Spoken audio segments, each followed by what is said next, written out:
Bienvenidos a una semana más del Poder de la Enseñanza. Mi nombre es Omar. Muchas gracias por acompañarme el día de hoy. Es un placer para mí estar con ustedes a través de estas escrituras, a través de este canal, a través de este vídeo para poder compartir un momento, unos minutos, las escrituras, poder compartir experiencias, poder compartir los conocimientos y sobre todo las enseñanzas que aprendemos de estos libros maravillosos que es el Antiguo Testamento. Como saben, el objetivo es poder conocer un poco más, aprender un poco más, pero también poderles enseñar, compartir lo aprendido hacia los demás para poder edificarnos todos y venir a Cristo, que ese es el objetivo. Así que bienvenidos a la clase, bienvenidos a esta semana. Eh, como saben, estamos estudiando lo que es el Antiguo Testamento. Nos corresponde lo que es la primera semana de junio, del 1 de junio al 7 de junio. Así que vamos a ver este ya sexto mes del año. Hemos pasado, ya estamos en la mitad del año. Así que así conforme vamos avanzando, suavecito va pasando los días, va pasando los meses y va pasando el año y el aprendizaje del Antiguo Testamento. Como saben, estamos estudiando el manual Ven, Sígueme de la Iglesia de Jesucristo de los Santos de los Últimos Días, el cual es un manual para toda la clase de la hora de la escuela dominical, de tal manera que nos pueda regir qué cosas estudiar, qué libros aprender y qué capítulos son los más importantes para la clase. Como saben, también es una clase extra porque lo damos cada 4 años. Esta es una clase ya repetitiva, obviamente variada, pero esta clase ya lo hemos dado hace 4 años, las cuales se repiten porque son 4 cánones que estudiamos en las escrituras en la iglesia. Si quieres ver esta clase hace 4 años, obviamente vas a verlo diferente, pero vas a aprender un poco más también.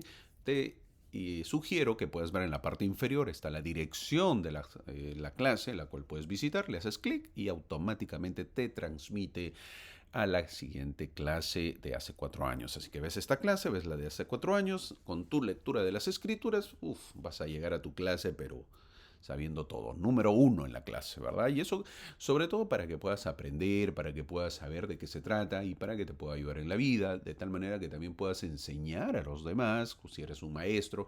La mayoría de comentarios veo que son maestros, les ayudan maestros de seminario, maestros de la escuela dominical, maestros de hombres y mujeres jóvenes, etcétera, maestro de la clase de adultos. Eso les puede ayudar y obviamente compartir en casa también. Estamos estudiando esta semana, veremos lo que es 2 libros maravillosos, la cual es el libro de Ruth, el primero, y el segundo empezaremos a leer lo que es el libro de Primera de Samuel, del capítulo 1 al capítulo 7. Así que te invito para que te puedas sumergir conmigo en esta semana y juntos podamos apreciar las escrituras de tal manera que podamos aprender y disfrutar o recordar sobre todo. Esta semana el manual ha puesto la clase como título Mi corazón se regocija en Jehová.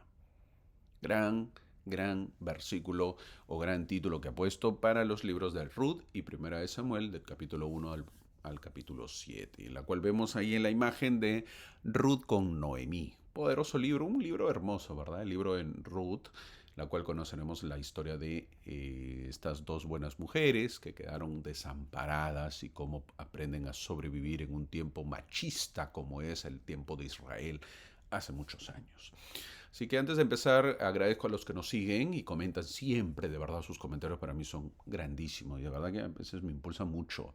Gracias, hermano, porque sus clases me ayudan para yo poder ser buen maestro, porque sus clases me han ayudado en la parte espiritual, en mi vida. De verdad que esos comentarios para mí son mucho de gran valor para mí. Gracias por ello, gracias por seguirnos de diferentes lugares, las cuales ustedes nos siguen de Florida, de Estados Unidos, la parte de Sudamérica, la parte de Centroamérica también, la parte de Europa, en algunos lugares, tanto España, Italia y algunos lugares de Australia que veo que nos siguen. De verdad, muchas gracias a toda esa comunidad hispana o a los que hablamos español, de tal manera que podamos unificarnos de las escrituras.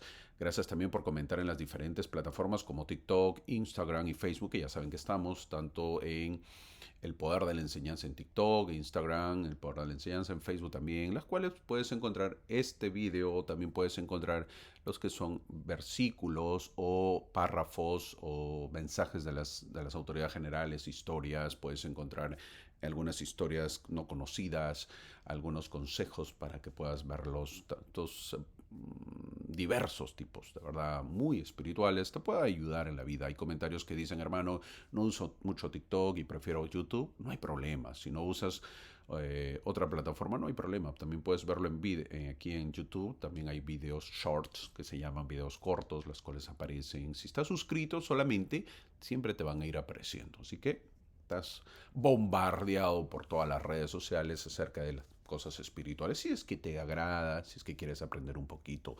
Solo para que sepan, y lo recalco, es que YouTube, donde hay dos clases, como ya les dije, es para miembros que ya conocen el Evangelio o quieren reforzar las escrituras, y esta clase ya le he dado hace 4 años, así que lo pueden buscar para que puedan aprender y fortalecerse. Así que, si quieren conocer más, pues visiten 4 años, hace 4 años en la parte inferior. Si quieren conocer ahora, esta clase es más express, más rápida, la cual trato de que dure 1 hora o menos para que ustedes puedan llegar con más puntos diversos, sobre todo en la mente, para que puedan recordarlo a sus clases. Así que acompáñame ahora sí a la clase. Hoy vamos a estudiar una parte de las escrituras que toca directamente el corazón humano. Los libros de Ruth y Primera de Samuel del 1 al 7, donde veremos varias historias. Y la pregunta central de esta clase es, ¿cómo obra el Señor en la prueba? Esa se resume o se podría resumir en una gran pregunta esta clase. ¿Cómo actúa? ¿Cómo obra? ¿Qué hace el Señor cuando hay pruebas? Porque todos pasamos por pruebas. El ser humano siempre va a pasar por pruebas. No existe un ser humano que no pase por pruebas. Todos pasamos por pruebas, pruebas económicas, pruebas físicas, pruebas espirituales, pruebas de separación, pruebas de uniones diversas, etcétera, etcétera, de pruebas, accidentes, todo tipo de pruebas que existen en el mundo las vamos a pasar. Cada ser humano pues pasa diversos tipos de pruebas. A veces la prueba es una pérdida, a veces una espera larga, a veces es una oración que parece no recibir respuesta, por ejemplo. A veces es una etapa donde uno dice, Señor, yo no entiendo por qué estoy pasando esto. Nos ha pasado a todos, nos pasa. De repente en este momento estamos pasando pruebas grandes. Pero estos capítulos nos enseñan algo poderoso. Dios no siempre quita la prueba inmediatamente, sino obra dentro de ella, y eso es complicado de entender. En el libro de Ruth vemos que Dios guía. En Boaz vemos que Dios redime. Boaz, escriben, ¿verdad? El libro Boaz, Boaz, como gusten llamarlo. Vemos al que se casa, obviamente, Noemí, o perdón, Ruth, vemos que Dios redime. En Ana, que es la mamá de, vamos a verlo, Samuel, vemos que Dios escucha cuando hace su oración. En el libro de Samuel, o en el profeta Samuel, en el niño Samuel, vemos que Dios habla. En el arca del convenio, porque el pueblo de Israel tiene un arca, que la cual era la parte central del templo, vemos que Dios no quiere símbolos vacíos, sino obediencia verdadera. Eso vamos a verlo en la clase. Y en Israel vemos que cuando un pueblo vuelve al Señor, el Señor vuelve a pelear por ellos. Eso es el resumen más o menos de las historias que veremos el día de hoy. Hoy no vamos a estudiar solamente historia antigua. No somos un canal de historia, por cierto, no somos un canal de información solamente. Vamos a estudiar nuestro propio corazón.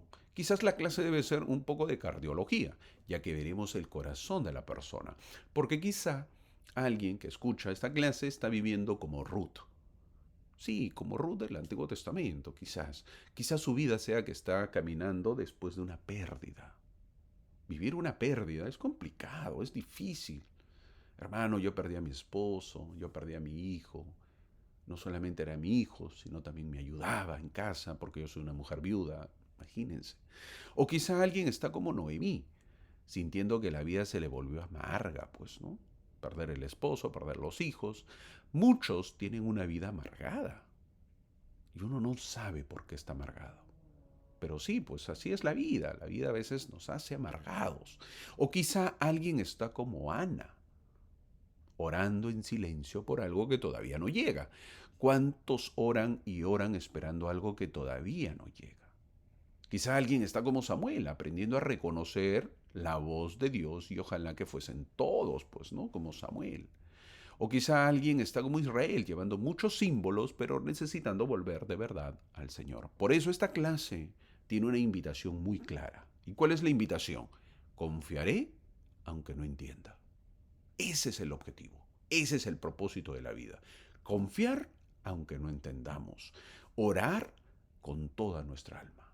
Y escuchar y obedecer siempre la voz del Señor. Eso es el resumen de esta introducción de la clase. Para ello vamos a ver el primer punto y nos centramos en el libro de Ruth. El primer punto llamaremos Ruth y Noemí, la fidelidad en el dolor. Ambas pasan por un dolor, pero ambas demuestran una fidelidad. Veamos, el libro de Ruth comienza con dolor, no comienza con milagros visibles. No, no hay milagros, hay dolor. No comienza con respuestas fáciles, comienza con hambre, muerte, pérdida y decisiones difíciles. Noemí pierde a su esposo. Sí, una mujer mayor pierde a su esposo. Si en estos tiempos para una mujer es difícil vivir sin el esposo, imagínate hace más de 4000 años, donde era vital la presencia del hombre para poder vivir. Uno podría decir, bueno, pues le quedan los hijos. La historia dice que después de perder al esposo, pierde a sus 2 hijos. Esto es algo más terrible todavía, porque ya toda la esperanza se le acaba a esta persona. Por otro lado, Ruth, que era la nuera, pierde al esposo. Una mujer joven se queda viuda. Y de pronto, 2 mujeres, obviamente suegra y nuera, quedan frente a un futuro incierto. ¿Quieres que te agregue más? Esto indicaba pobreza extrema el resto de sus vidas. Para ello, iremos a los versículos claves en Ruth, que son los primeros versículos del 16 al 17. No me ruegues que te deje y me aparte de ti, porque a donde quiera que tú fueres, iré yo, y donde quiera que vivieres, viviré. Tu pueblo será mi pueblo y tu Dios, mi Dios. Poderosas frases, poderoso versículo, la cual siempre es conocido por los miembros de la iglesia. Una escritura conocidísima por todo cristiano. Grábatelo si no lo sabías, anótalo, grábatelo, porque siempre se repite.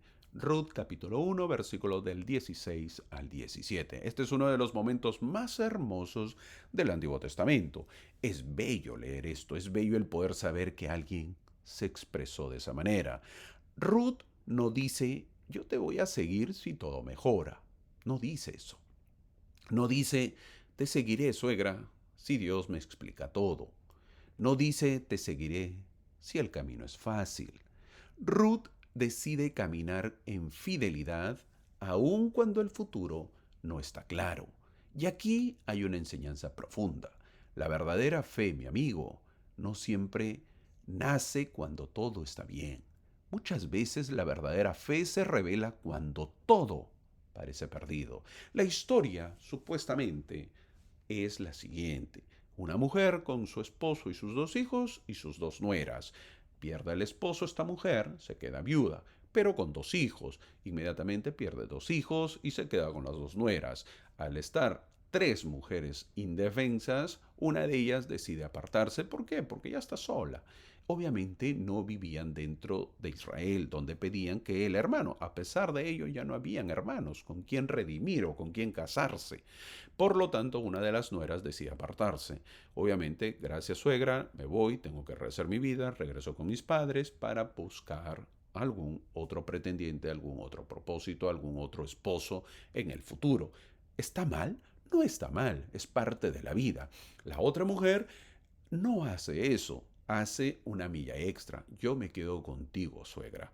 Tu edad, eres una persona mayor, yo iré contigo. He visto tu ejemplo, he visto tu virtud, he visto tus valores, quiero seguirte, quiero aprender. Es verdad, ya no tienes hijos, no me puedo casar con alguien de tu familia, pues viviremos las dos.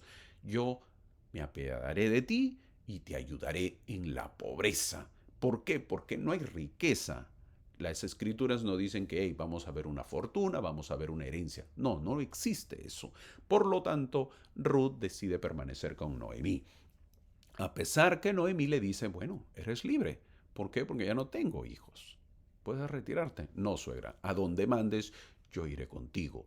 Eso es el amor de una persona donde demuestra que el verdadero amor. Sí, porque no hay dinero. ¿Qué te voy a dar? De repente habrá una cosita por ahí llamada casa donde podamos estar, pero ¿de qué sirve una casa vacía? Sí, donde la cena está vacía, donde no hay comida, donde vamos a ver lo que nos espera y si alguien se apiada de nosotros. Ruth decide caminar en fidelidad aun cuando el futuro no está claro. Aquí está la enseñanza.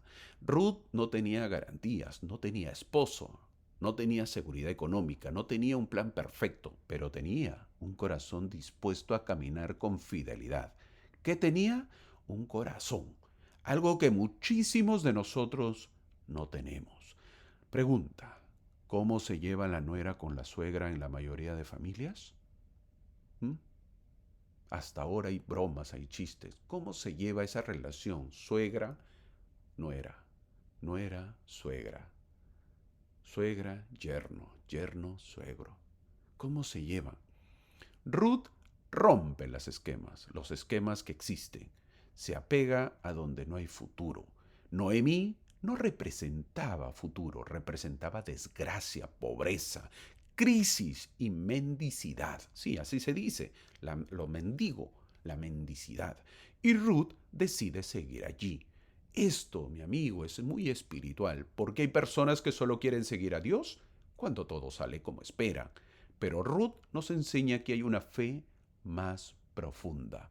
La fe que dice, Señor, no entiendo el camino, pero no me voy a apartar de ti. Poderoso, poderoso. Ahora, por otro lado, Noemí, en cambio, llega a Belén, con el corazón quebrado, destrozado, sin esposo y sin hijos. Tan solo de leer esto es como sentir el llanto de esta pobre mujer. Horas y horas de llanto y desconsolación por haber perdido a sus seres queridos. Para ello veremos en Ruth capítulo 1, versículo 20 al 21.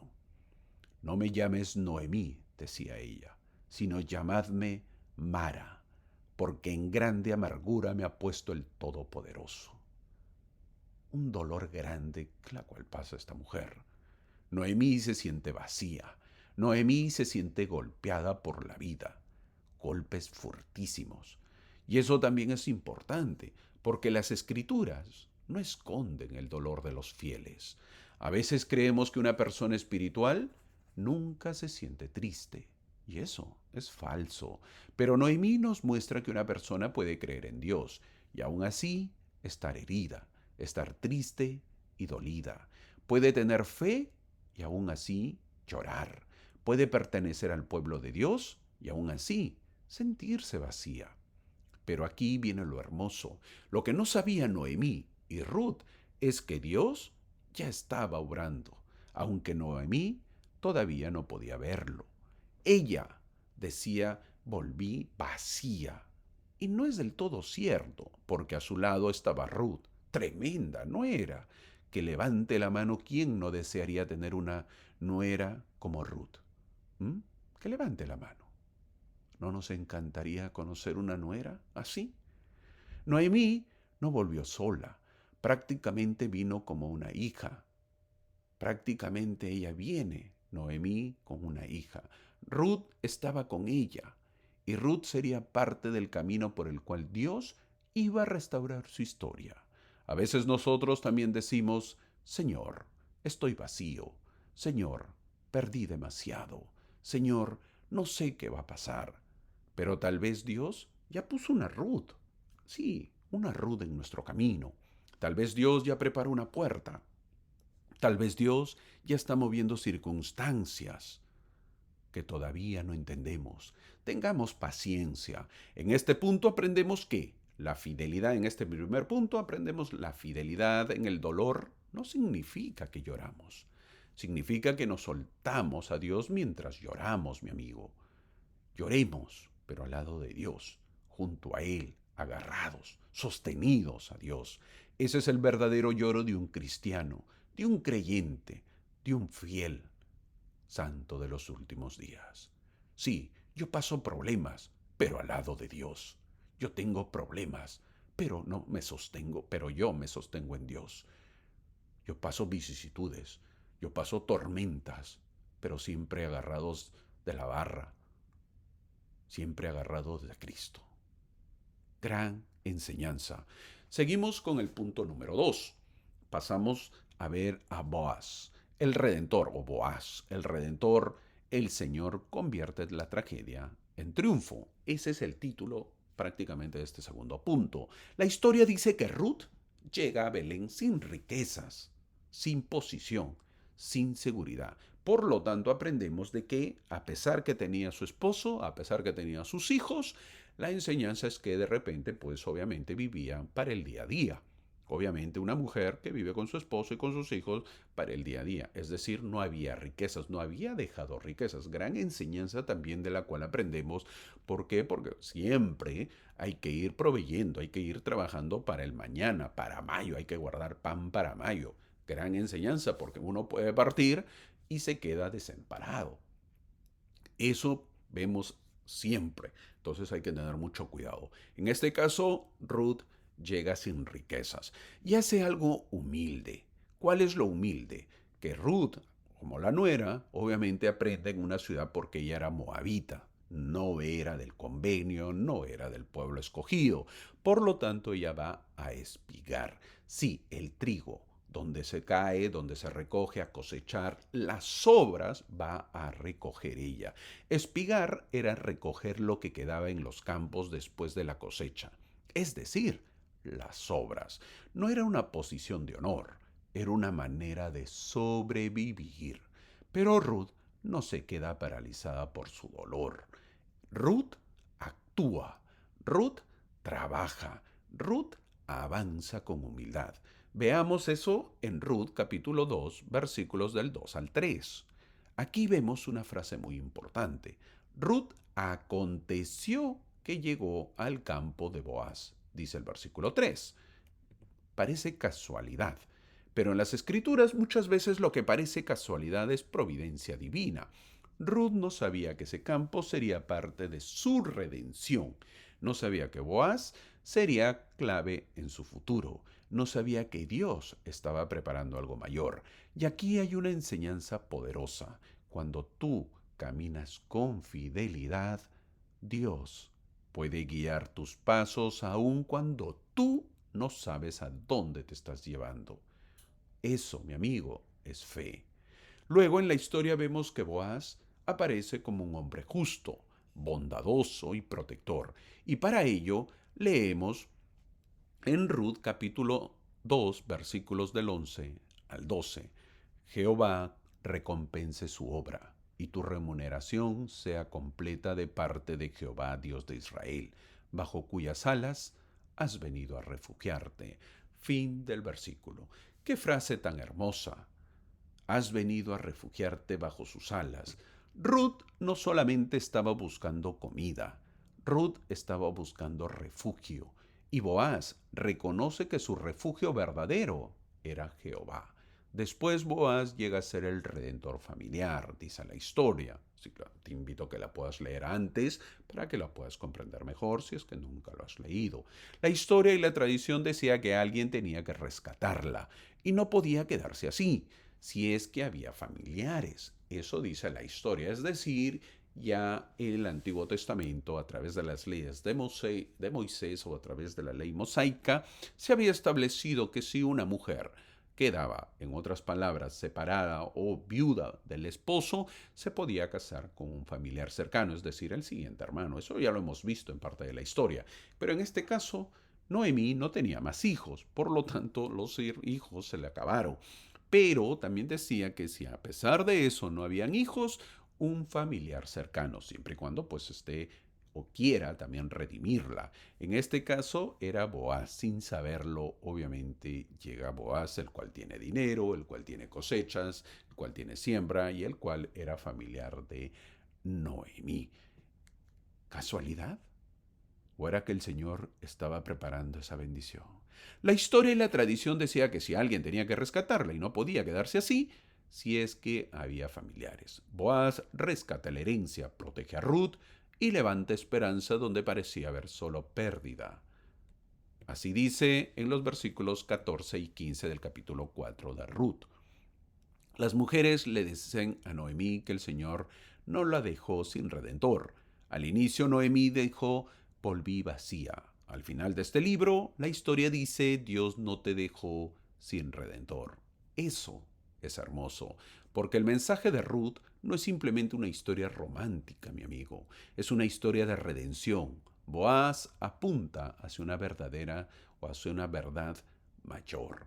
Jesucristo es nuestro verdadero redentor. Ese es el simbolismo. Boaz redimió una familia. Cristo redime almas. Boaz restauró una herencia temporal. Cristo nos ofrece una herencia eterna. Y Boaz levantó esperanza en una casa rota. Cristo levantará vida donde el pecado, la pérdida y la muerte parecían tener la última palabra. Y aquí está la gran enseñanza.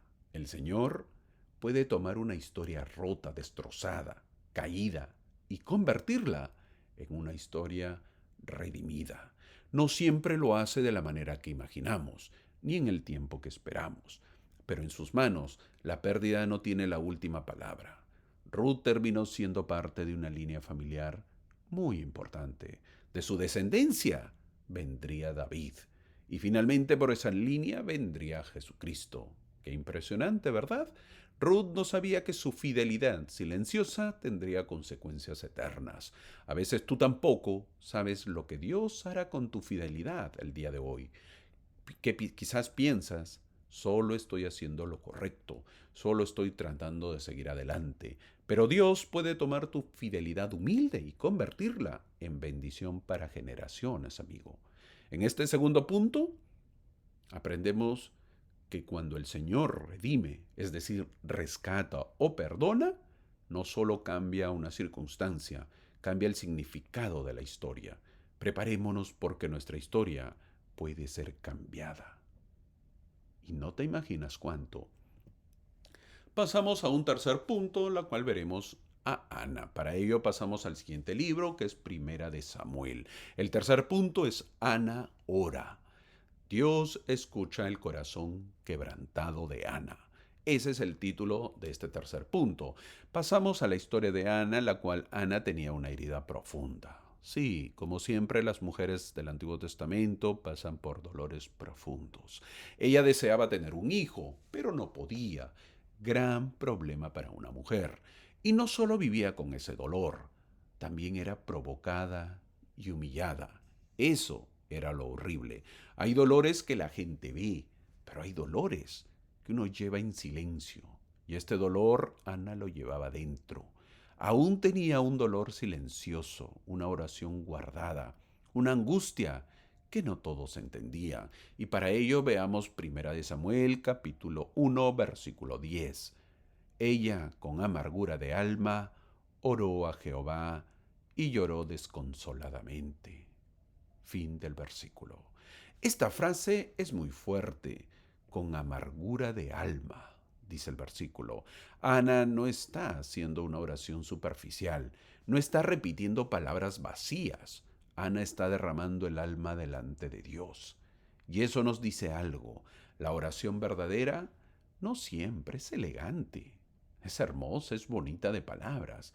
A veces es un alma quebrada buscando refugio en Dios, de un alma dolida, de un alma cansada. Sí, porque eso pasamos. Hay personas que no oran porque sienten que no tienen palabras bonitas. Pero Ana nos enseña que Dios no busca a Dios discursos perfectos. Dios escucha corazones sinceros. He ahí el gran secreto. Y para ello veamos los versículos del 12 al 15 del primer capítulo de Primera de Samuel, los cuales vemos que Ana ora y el sacerdote Elí piensa que Ana está ebria. Pero Ana le responde en el versículo 15, no, Señor mío, yo soy una mujer atribulada de espíritu, sino que he derramado mi alma delante de Jehová. ¡Qué expresión tan profunda! He derramado mi alma delante de Jehová. Eso, mi hermano, es oración. Orar no es solo informar a Dios lo que nos pasa. Él ya lo sabe. Orar es abrir el alma delante de Jehová.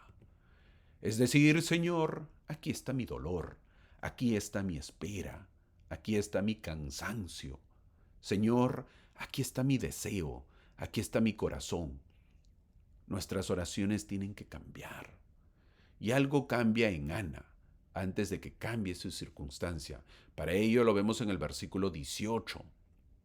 Y se fue la mujer por su camino, y comió, y no estuvo más triste. ¿Por qué? Porque recibe la respuesta del sacerdote Elí, que se haga conforme tú digas. Ana todavía no tenía el hijo en sus brazos. Ana no había visto el milagro completo, pero algo pasó en su interior. Dios le dio paz antes de darle la respuesta visible. El versículo 18 dice otra vez, lo voy a leer, y se fue la mujer por su camino y comió, y no estuvo más triste. Y ya recibió respuesta. El sacerdote lo dice, por lo tanto yo tengo que tener el milagro. Ya no está en mis manos, está en tus manos. Yo oré, Señor, derramé mi alma, y ese sacerdote, en la cual yo sé que es un sacerdote, el cual tú has llamado, me está dando la aprobación. Se acabó. Yo ya no tengo más que hacer. Tengo que recibir el milagro. Y eso es fe. Eso hizo Ana. Eso hizo Ana. Dios le dio paz antes de darle la respuesta visible. Esa es una enseñanza muy importante para nosotros que siempre oramos y no recibimos respuesta. A veces la primera respuesta de Dios no es cambiar lo que te rodea, sino sostener lo que está quebrado dentro de ti. Es decir, el Señor te sostiene lo que se está rompiendo en tu vida para que no te sigas rompiendo, para que no te sigas hundiendo. Luego Ana recibe a Samuel, dice el versículo 20, que por cierto en el versículo 19 se menciona para que quede claro que fue de la unión de su esposo con Ana. Eso queda claro, es decir, que ellos se juntaron. Y después canta una oración de gratitud. En el versículo 1 y 2 del capítulo 2 de Primera de Samuel, dice, mi corazón se regocija en Jehová, no hay santo como Jehová. Vemos que la misma mujer que lloraba abundantemente ahora dice mi corazón se regocija en Jehová, no porque su vida nunca tuvo dolor, sino porque descubrió que Dios escuchaba su dolor. Esa es la diferencia de la mujer de ahora, con la mujer de antes. Y aquí debemos tener equilibrio espiritual. No todas las personas reciben exactamente la bendición que esperan en el momento que desean. Ojalá que fuese así, pero no lo es. No todas las oraciones se responden igual y ese es un gran error que tenemos. Pero todo corazón se derrama delante del Señor. Todo corazón que se derrama delante del Señor puede recibir ayuda, dirección, consuelo y fortaleza. Ana nos enseña que podemos llevar a Dios aquello que no sabemos cómo explicar a otros. El punto número 3, la cual es la oración de Ana, aprendemos que Ana nos enseña que Dios no desprecia una oración quebrada o quebrantada, sino que el cielo escucha cuando el alma se derrama con sinceridad. Ojalá que aprendamos a derramar nuestras almas. Ojalá que nuestras oraciones sean sinceras. Para ello entramos al punto número 4, la cual veremos Samuel escucha y pronuncia la gran frase, habla Jehová, porque tu siervo escucha o tu siervo oye. Samuel nació como una respuesta a una oración, la oración de Ana, su madre. Pero luego él mismo, sí, el niño Samuel, hijo de Ana, tuvo que aprender a escuchar a Dios. Es decir, no es hereditaria la fe, sino que cada uno tiene que buscarla. Esto es muy importante. No basta con haber sido bendecidos por las oraciones de otros. No basta con ser hijo de los líderes. Llega un momento en que cada uno debe aprender a escuchar al Señor personalmente, si no vendrá nuestro problema espiritual. Samuel servía en el templo, pero todavía no reconocía la voz de Jehová. En 1 Samuel capítulo 3, versículo 1, dice, la palabra de Jehová era de estima en aquellos días, no había visión manifiesta. Es decir, la palabra escaseaba en aquellos días. Fin del versículo. La palabra escaseaba, por eso dice, era de estima. Mire, imagínense, era de tanto estima porque no había palabra, escaseaba en aquellos días la palabra. Esta frase describe una época de sensibilidad espiritual en Israel. El gran Israel. Sí, el mismo pueblo de Israel, el cual había salido de Egipto, había visto tantísimos milagros en el desierto con Moisés. El mismo pueblo, obviamente, las generaciones siguientes, pero que los padres, tu abuelo, tu bisabuelo, ha pasado. Había ahora gran sensibilidad. No había revelaciones. Estaba muy lejos de haber sido el pueblo guiado por Moisés. Debemos saber que sí había religión. Había sacerdotes, había templo, había rituales. Estaba el arca. Pero la palabra de Jehová escaseaba. Esto es muy fuerte, ¿eh? Porque puede haber actividad religiosa y aún así poca revelación. Sí, mi barrio puede tener muchas actividades. Sí, mi barrio puede tener mucha asistencia. Sí, mi amigo, puede haber todo eso. Y eso a veces uno se equivoca, pero no hay palabra de Jehová, no hay revelación. Eso es grave. Puede haber símbolos sagrados o templos, pero los corazones están distraídos. Cuando ir al templo se convierte en un pasatiempo, antes quizás, que en algo sagrado. Yo prefiero ir al templo, ¿por qué? Porque después nos vamos a ir a comer. Sí, porque es bonito ir mientras yo converso en una caravana. Se pierde el sentido o la profundidad de ir a un templo, cuando es poder encontrar lo sagrado. Puede haber tradición o costumbre de asistir a la iglesia, pero poca disposición para escuchar. Es decir, nos preocupamos por ir los domingos. Sin embargo, nos da igual porque no prestamos atención a los discursos, a los mensajes o porque quizás no están bien preparados.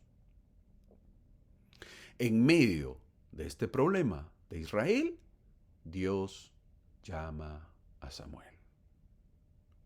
Y eso lo vemos en 1 Samuel capítulo 3 del versículo 4 al versículo 10. La historia dice que Samuel, el niño Samuel, escucha su nombre y corre al profeta Elí, los cuales vivían dentro del templo, quien era el sumo sacerdote del templo. Samuel no entiende al principio. La enseñanza es que el ser humano tiene que aprender de Dios, tiene que reconocerlo, tiene que conocerlo, tiene que saber cómo habla Dios y dónde se aprende. La enseñanza debe venir de los padres. No te olvides de los padres. Los padres tienen que enseñar de Dios. Se enseña a orar, se enseña a escuchar a Dios, se enseña a adorar a Dios. Las primeras enseñanzas son de los padres y luego de la iglesia. Ese es el orden. Y después el joven Samuel aprende a responder, porque le enseña a Elí. Habla, Jehová, porque tu siervo escucha, dice el versículo 10, o tu siervo oye. Esa frase debería estar escrita en nuestro corazón. Habla, Jehová, porque tu siervo escucha, tu siervo oye. Es poderoso ese versículo. No dice, habla Jehová porque yo decidiré si me conviene. No dice, habla Jehová si me dices lo que quiero escuchar. No dice, habla Jehová, pero no me pidas cambiar. Dice, tu siervo escucha, tu siervo oye. La verdadera revelación requiere humildad. A veces nosotros queremos que Dios hable, pero no queremos obedecer. ¿O no? Queremos dirección, pero no queremos corrección. Y eso es un gran problema. Queremos consuelo, pero no queremos compromiso. ¿Cómo nos va a consolar el Señor? Samuel nos enseña que escuchar a Dios no solo es oír una impresión espiritual. Escuchar a Dios es estar dispuesto a obedecer. Y hay otra enseñanza. Samuel necesitó ayuda para reconocer la voz de Dios. Esto es muy importante. Elí le enseñó cómo responder. Eso nos recuerda que todos estamos aprendiendo. Reconocer la voz del Espíritu toma práctica, humildad, disposición. Muchos creen que es fácil y rápido, y no es así. Debemos saber que Dios puede hablarnos por medio de las Escrituras. Puede hablarnos por medio del Espíritu Santo, por medio de líderes inspirados. Puede hablarnos por medio de una impresión tranquila o hablarnos en la mente y en el corazón. pero debemos hacer silencio interior, es decir, escuchar o permanecer en silencio. Porque muchas veces el problema no es que Dios no hable, el problema es que hay demasiado ruido en nuestras vidas. Ruido de la preocupación. ¿Cómo te va a hablar si estás demasiado preocupado? Ruido del enojo, de la comparación, de las redes sociales, del orgullo, del pecado, de la prisa, estoy apurado, no tengo tiempo. Y para escuchar a Dios, a veces tenemos que apagar esos sonidos y buscar siempre estar en silencio. Entonces aprendemos en este punto que el Señor sigue hablando, mi amigo. Pero nosotros necesitamos un corazón humilde que diga, habla Jehová, porque tu siervo escucha. Llegamos al punto número 5, la cual veremos algo parte central del pueblo de Israel, el cual llamaremos el arca no basta. Veremos que el arca no es símbolo, es obediencia. Sí, el arca, la parte central del templo. Este punto es muy serio. La historia dice que Israel estaba en guerra contra los filisteos, siempre estaba en guerra. Perdieron una batalla y entonces dijeron algo peligroso. Eso lo vemos en 1 Samuel capítulo 4 versículo 3. Dijeron, traigamos a nosotros de Silo, la ciudad, el arca del convenio de Jehová, para que estando entre nosotros nos salve de mano de nuestros enemigos. Fin del versículo. Ellos se encuentran en Silo y el arca estaba en otro lugar, en el templo. Por lo tanto, habían perdido una batalla. Sin embargo, el pueblo dice, bueno, pues ahora vamos a ganar, para ello traigan el arca. Y van a ver que con el arca ganamos. Eso lo dice el versículo 3. A primera vista, mi amigo, a primera vista, parece fe. Pero no era fe verdadera, era superstición religiosa. Ellos pensaron que podían usar el arca como si fuera un amuleto espiritual. Eso nos pasa a nosotros también, ¿verdad?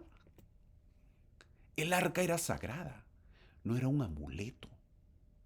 Mira el mundo cómo tiene amuletos. Amuleto de la cruz, del rosario, una imagen. Los equipos de fútbol antes de jugar tienen imágenes de Dios y oran o rezan antes de un partido para ganar. Pero el otro equipo también tiene sus imágenes, pues no se queda atrás y ora y reza antes de jugar. Y ambos que oran y rezan van a jugar. Total, el Señor, ¿por qué el equipo va a estar? Porque rezó más. Y el otro rezó menos o tuvo menos imágenes, menos amuletos. No me burlo, pero eso es lo que sucede. Todo ser humano, es decir, la mayoría, tiene amuletos. En muchas casas hay amuletos. El arca del pueblo de Israel representaba el convenio, la presencia de Dios, la santidad del Señor. Pero ellos querían el símbolo sin obediencia, querían protección sin arrepentimiento, querían victoria sin sanidad, sin santidad. Y eso no funciona. El amuleto no te va a funcionar si no eres obediente, si no te has arrepentido, si no oras, si no recurres a Dios. El problema no era el arca, el problema era el corazón del pueblo. Los hijos del sacerdote Elí eran Ofni y Fines. Ellos servían en el tabernáculo, pero vivían en pecado. Desde ahí partía ya el pecado. Eso fue desagradable para el Señor. También estaba Samuel, es verdad, el niño Samuel que había escuchado la voz de Jehová, pero era muy pequeño, es decir, no era tomado en cuenta porque estaban los grandes que no le dejaban. Si deseas saber cómo eran, lee 1 Samuel capítulo 2, versículo 12 y capítulo 2, o en el mismo capítulo, versículo 17. Ellos, estos hijos de Elí, estaban cerca de lo sagrado, pero lejos de Dios. Qué advertencia tan fuerte. Uno puede estar cerca de cosas religiosas y aún así tener el corazón lejos. Las cosas religiosas no garantizan la pureza. Podemos tener las escrituras en casa, pero no vivir la palabra de Dios. Podemos asistir a reuniones, pero no entregamos nuestro corazón. Podemos hablar de Dios y no obedecerlo. Podemos ser miembros SUD, pero no asistir a la iglesia o no vivir el Evangelio. Por eso este punto lo llamaremos el arca no basta. Hoy podríamos decir con esa semejanza que no basta tener escrituras. Tenemos 4 escrituras, más que las demás congregaciones religiosas. Pero ¿de qué sirve si no las leemos con humildad y tratamos de poner en práctica? No basta decir yo creo en Dios, si no lo buscamos obedecer. No basta conocer doctrina o las escrituras de memoria, si no hay conversión. Tenemos que convertirnos. Eso es más importante. No basta participar externamente si el corazón no se rinde al Señor. El Señor no puede ser manipulado por símbolos. Dios no es una fórmula. Dios no es un objeto. Dios no es una costumbre. Dios es santo. La historia dice que Israel llevó el arca al campo de batalla, pero fue derrotado. El arca fue capturada, dice la historia y las escrituras. Y eso debió haber estremecido al pueblo. Debió doler fuertísimo al pueblo. Pero incluso cuando los filisteos capturan el arca, Dios demuestra que Él no está derrotado. En 1 Samuel capítulo 5 dice que el arca es puesta en el templo de Dagón y Dagón cae delante del arca de Jehová. Dagón era el dios, idólatra obviamente, del pueblo de los filisteos. Lo ponen dentro, algo tan, pero tan sagrado. Y Dagón se cae delante del arca. La enseñanza es clara. Dios no necesita que lo defendamos con una religión vacía, con una espiritualidad vacía, con corazones vacíos. Él es Dios. Lo que nosotros necesitamos es humillarnos ante Él. Una religión vacía donde no se ame al pobre o al necesitado, donde no se busque a la viuda, al menesteroso, no es una iglesia pues que valga la pena. No, donde yo no pueda ayudar a mi hermano a rescatarlo, no es una iglesia que valga la pena. Donde veamos que nosotros o que nuestro pueblo sea indiferente, no vale la pena. Sí, una iglesia que no vale la pena. No podemos usar a Dios para nuestros planes y después ignorar sus mandamientos. No podemos ser ajenos cuando sabemos que nuestros jóvenes se pierden. Cuando vemos que en nuestra iglesia no hay jóvenes. Sí, pues no hay jóvenes. Y uno no pasa nada. Yo tengo en mi barrio 300 miembros, 400 miembros, de los cuales tengo en lista 60, 80 jóvenes, 40, 60. Pero de asistencia, 1, 2, 3. ¿Y los demás? ¿Dónde están? Pues no importa, no pasa nada. No, mi amigo, sí pasa. No puedo ser indolente con estos jóvenes, no puedo ser indolente con esa viuda que no puede asistir y no le van a visitar. No podemos usar a Dios para nuestros planes y después ignorar sus mandamientos. No podemos pedir victoria si no queremos obedecerla. No podemos querer bendiciones del convenio si rechazamos vivir el convenio. Entonces la enseñanza de este punto es: aprendemos que los símbolos sagrados apuntan a Dios, pero no reemplazan la obediencia a Dios. Tenemos que obedecer. ¿Yo puedo tener un amuleto? Bueno, allá tú que quieres tener un amuleto. Pero eso no quiere decir que no vas a ser obediente a Dios, porque ese amuleto de nada sirve. Un equipo que ora, volviendo el ejemplo, cuando los equipos juegan fútbol antes de jugar y hacen sus amuletos, sus rezos, todas sus imágenes que tienen. Sí, pero si no entrenaste y te rajaste y luchaste y te esforzaste anteriormente, no vas a ganar un equipo, no vas a ganar un partido con la ayuda de Dios. Porque el otro equipo también hizo lo mismo. Fue obediente a sus reglas, a sus normas. Y obviamente ahora pues va a ganarte. ¿De qué te sirve tener una imagen si no practicaste? En este caso estoy hablando del deporte. ¿De qué te sirve tener tu imagen si no oras a Dios?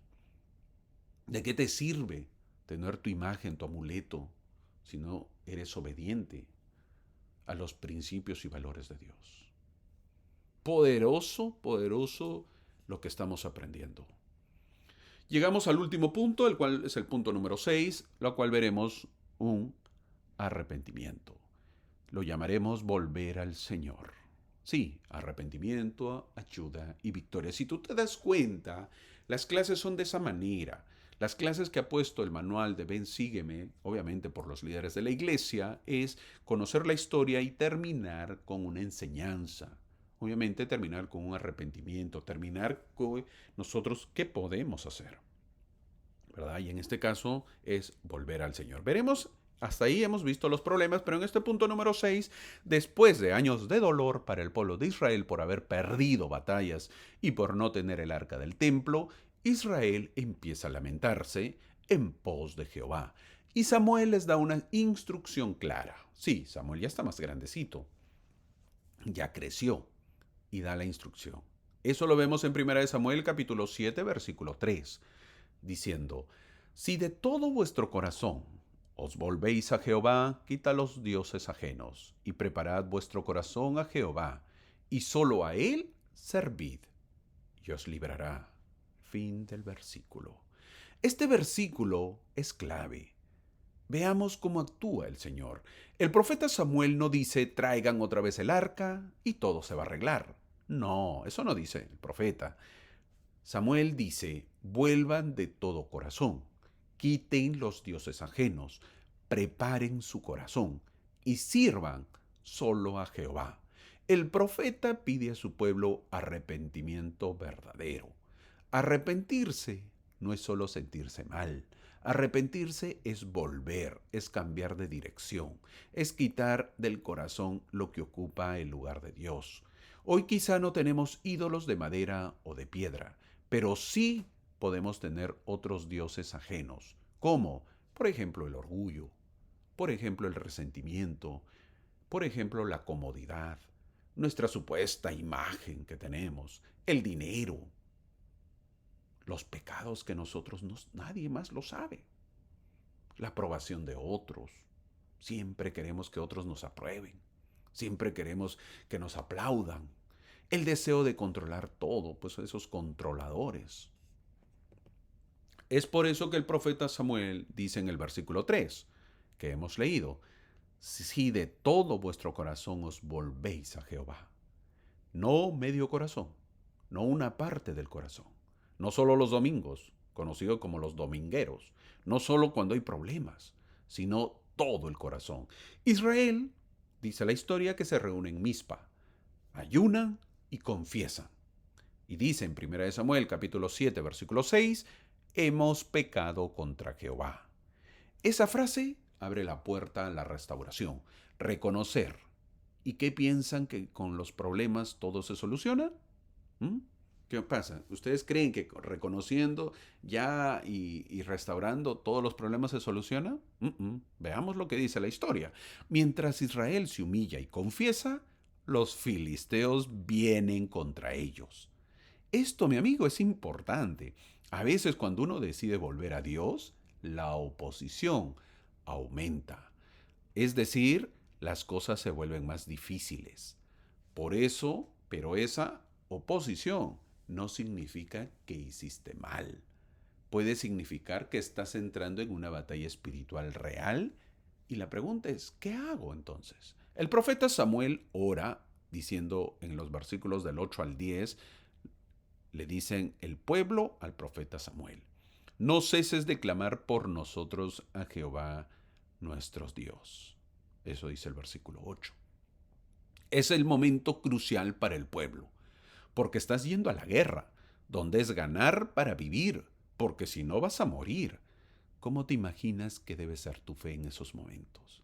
Son esos momentos donde necesitas tener verdadera fe y donde necesitas que Dios oiga tu súplica. Porque tener que pasar por esto si podemos estar del lado del Señor y saber que nos va a bendecir en lugar de estar en estos apuros, de estar pidiendo milagros por nuestra desobediencia. Sin embargo, Samuel ora. Sí, ora porque el pueblo está yendo a la guerra, a la batalla. Y Jehová responde. El Señor truena contra los filisteos y da la victoria a Israel. Luego Samuel toma una piedra y la llama Ebenezer en el versículo 12. ¿Y qué dice el versículo 12?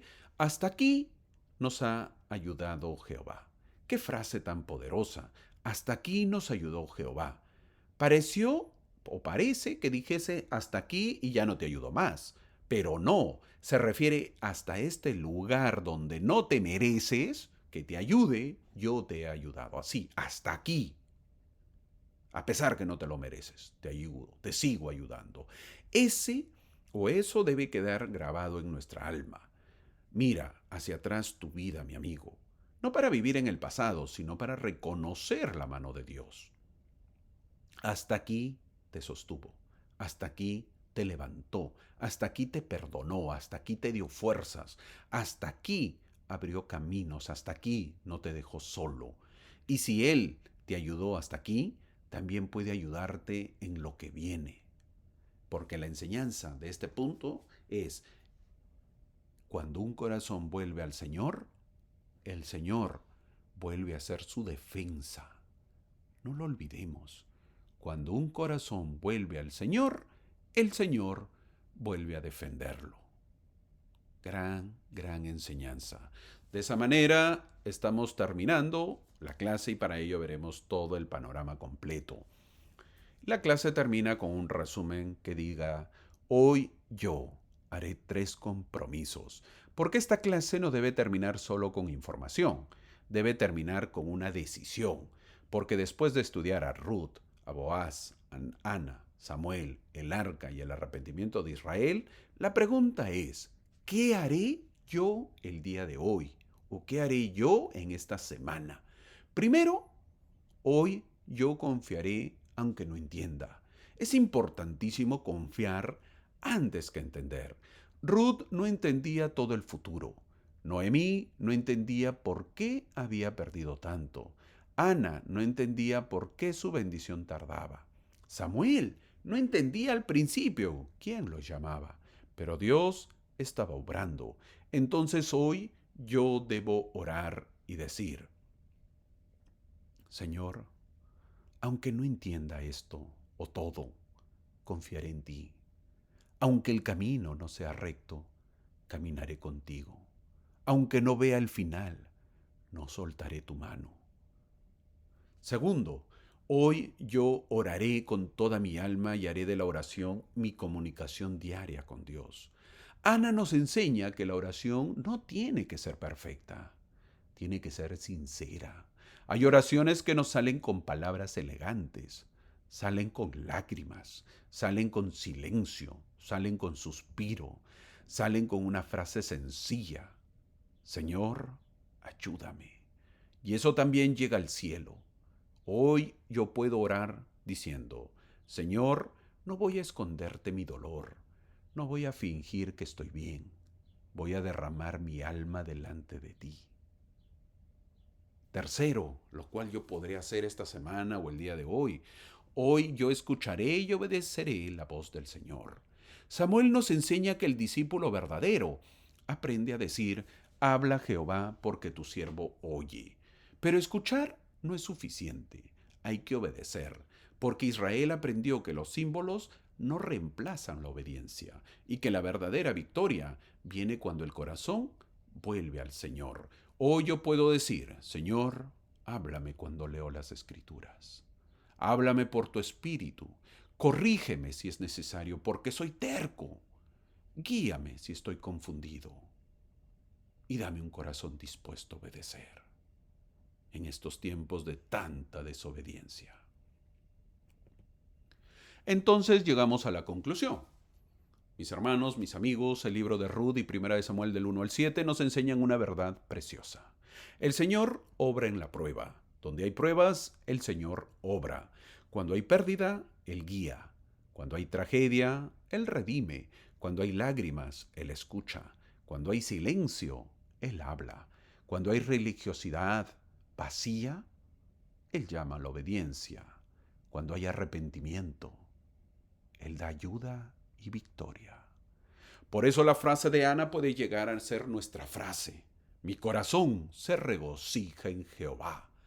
No porque nunca lloremos, no porque todo salió como imaginamos, no porque entendemos cada detalle del camino, sino porque descubrimos que el Señor siempre está presente.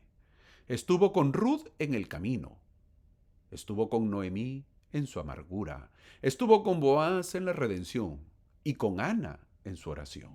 Estuvo con Samuel en la noche y estuvo con el pueblo de Israel cuando decidió volver. Y también estará con nosotros o contigo, mi amigo, y estará siempre que lo pidamos.